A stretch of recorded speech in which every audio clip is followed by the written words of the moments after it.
Eight-time major championship winner Tom Watson has spent 50 years studying and playing the game. Now, for the first and only time, he shares with you his most valuable lessons. Hi, I'm Tom Watson. Join me for Lessons of a Lifetime. Let's talk about aim and alignment. When we talk about aim, we're talking about where we want the ball to start off on. When we talk about alignment, we're talking about how our body is positioned to that aim line. Now this aim line right here is positioned directly at that hole. And this is a parallel line right here, which is parallel to that line. And this line right here is where I align my knees, my hips, and my shoulders, all parallel to that line in relationship to the ball. A putt has some sort of break to it, and most shots have some sort of curve to them. Left to right, right to left could be your natural draw or fade. But how about the wind, a crosswind? So you're going to have to start to your aim line, not at your target, but away from your target to allow for the bend or the break of the ball in the air. So I have a natural hook in my swing.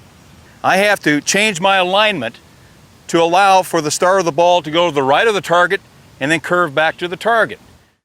Eight-time major championship winner Tom Watson has spent 50 years studying and playing the game.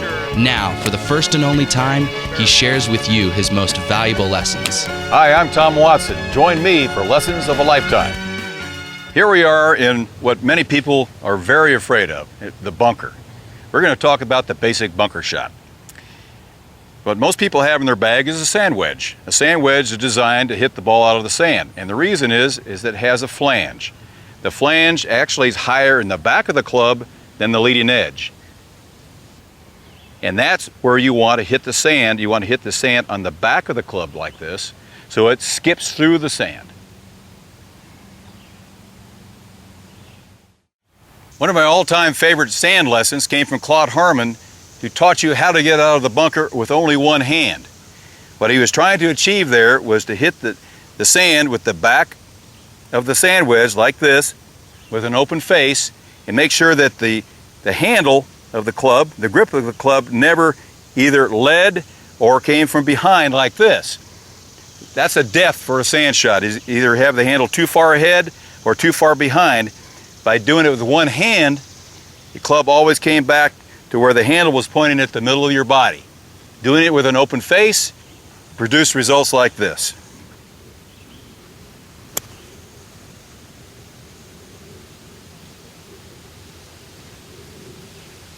And you can do it too. Eight-time major championship winner Tom Watson has spent 50 years studying and playing the game. Now, for the first and only time, he shares with you his most valuable lessons. Hi, I'm Tom Watson. Join me for Lessons of a Lifetime. When I think about the fundamentals of putting, I really go back to the fundamentals of the golf swing. You first start with the grip. Now in putting, it's a little bit different. There are all sorts of different types of grips. There's one grip I think is a very good grip to have, and that's the Bobby Locke grip. Bobby Locke was the great South African player who many players think was the greatest putter who ever played the game. He thought that the thumbs should go straight down the top of the shaft in the grip. Now, I use what's called a reverse overlap. Instead of having your normal grip like this with the little finger around here, I put the little finger on the club with the right hand and overlap it with the forefinger of the left hand. This gives me a better connection with both hands on the golf club. The bottom of the arc is about right here, and then I like to place the ball just about a half an inch in front of that. Now, where do you place the shaft in relationship to your hands? You don't want to get your hands forward like this, and you don't want to get your hands back like this. You want the putter head basically to just hang down. Hang it down a little bit farther forward of the middle of the arc. Now, I believe your eyes should be directly over the ball or somewhere on the ball line. It can be slightly back of the ball, but they have to be on the ball line. To do that, just put your club and hang it straight down, and that's where you can determine how far you should be. That ball is inside my eye line, and that ball is outside my eye line. 8-time major championship winner Tom Watson has spent 50 years studying and playing the game. Now, for the first and only time, he shares with you his most valuable lessons. Hi, I'm Tom Watson. Join me for Lessons of a Lifetime. My good friend Jack Nicklaus once said, if you have the proper grip and the proper setup, you can be taught. And I agree with that. Well, let's start with the proper grip. The first thing that goes on the golf club is the left hand. My dad at age 6 put my hands on the golf club, and the first thing he said, son, turn that hand over so you see 2 knuckles in your left hand. Point the V that's formed between your thumb and forefinger right here toward your right shoulder, just like this. The left thumb goes down the right center of the shaft. With the pad of the right thumb over the left thumb, the right thumb to the left of the shaft, the V just to the right of my chin. One last thing. I like to put just a little bit of a gap between the forefinger and the middle finger right here to cradle the golf club. Now that is the proper grip like that, and let's see how it works.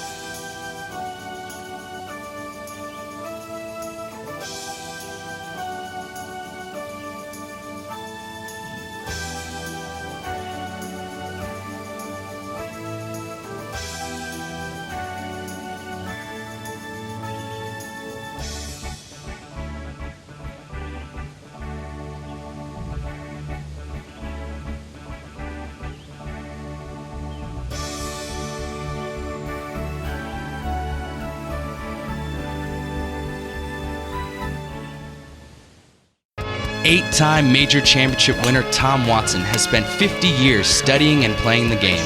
Now, for the first and only time, he shares with you his most valuable lessons. Hi, I'm Tom Watson. Join me for Lessons of a Lifetime. This instructional program is basically about everything fundamental about the golf game. You start with the grip, you start with the fundamental grip and the posture, which are key to being a good player. Then you talk about the golf swing, the way a golf swing should work.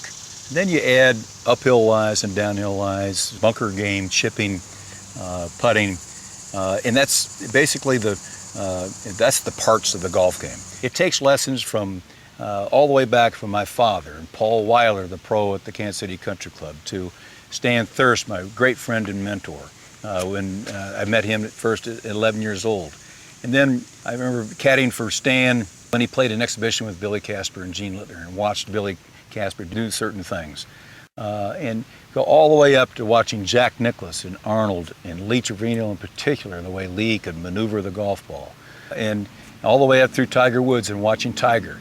It plays particular shots around the greens. He's an amazing up and downer. I've learned and tried to put all these things together.